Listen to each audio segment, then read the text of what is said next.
Bonjour Eunice. Bonjour Sylvie.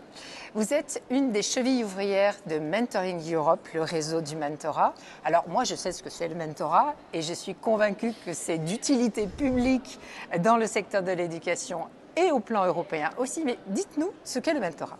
Alors le mentorat, c'est d'abord une relation interpersonnelle. C'est deux personnes, une personne qui a besoin d'un accompagnement. Ça peut être un jeune qui est dans son parcours éducatif en fragilité, mais qui est mineur. Ça peut être un majeur qui a besoin de s'insérer professionnellement.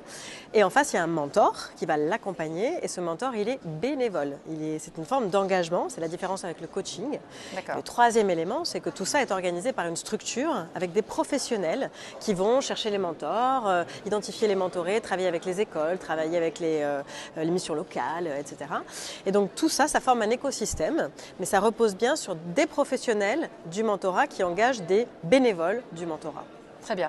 Et donc, par exemple, il y a un type d'activité très fort, je pense, c'est au niveau éducatif, où le mentorat a vraiment une importance capitale. Je pense même qu'au travers d'époques que nous avons vécues au moment du Covid, le mentorat a été absolument déterminant pour éviter qu'un certain nombre de jeunes décrochent. Oui, complètement. La force du mentorat, c'est qu'il est individuel. Donc, il est complètement adapté, personnalisé par rapport aux besoins du jeune. En fait, c'est même les besoins du jeune qui guident le mentor. Il n'arrive pas avec un programme pédagogique, c'est surtout pas un prof, c'est pas un parent, c'est quelqu'un qui vraiment, il a une place un peu humaine. C'est un tiers éducatif et qui, on l'a vu au moment du Covid où il n'y avait plus l'effet groupe classe et il y avait la distanciation des enseignants, mais en fait, on a reconnecté des élèves, des jeunes qui étaient un peu fragilisés, un peu dans leur coin, avec d'autres personnes, des adultes qui avaient envie de les aider. Et ça, on l'a évalué, on a maintenant beaucoup de recul là-dessus, ça produit un effet très fort en termes de prévention du décrochage, en termes de réussite éducative globalement.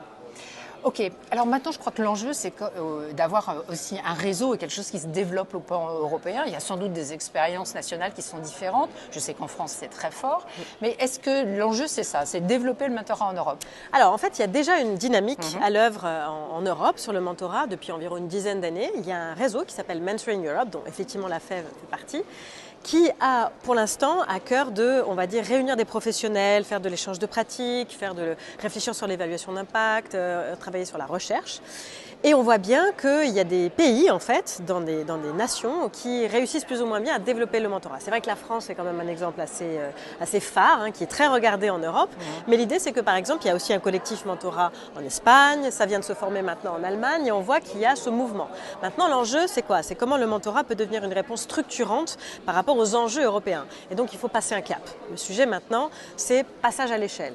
Et passage à l'échelle avec à la fois des éléments qualitatifs, parce qu'il ne faut pas perdre cette qualité du mentorat qui est mise en œuvre par les salariés, et en même temps quantitatif. On l'a vu en France, on a eu des moyens investis, c'était très important, on a fait confiance aux associations qui savaient faire du mentorat. Maintenant, c'est comment on réplique ça au niveau européen. Très bien, c'est une très grosse construction en perspective, mais en même temps extrêmement enthousiasmant. Et j'espère vraiment que tout ceci va se concrétiser. Mais je l'espère aussi. Merci en tout cas beaucoup pour cette occasion. Merci Sylvie.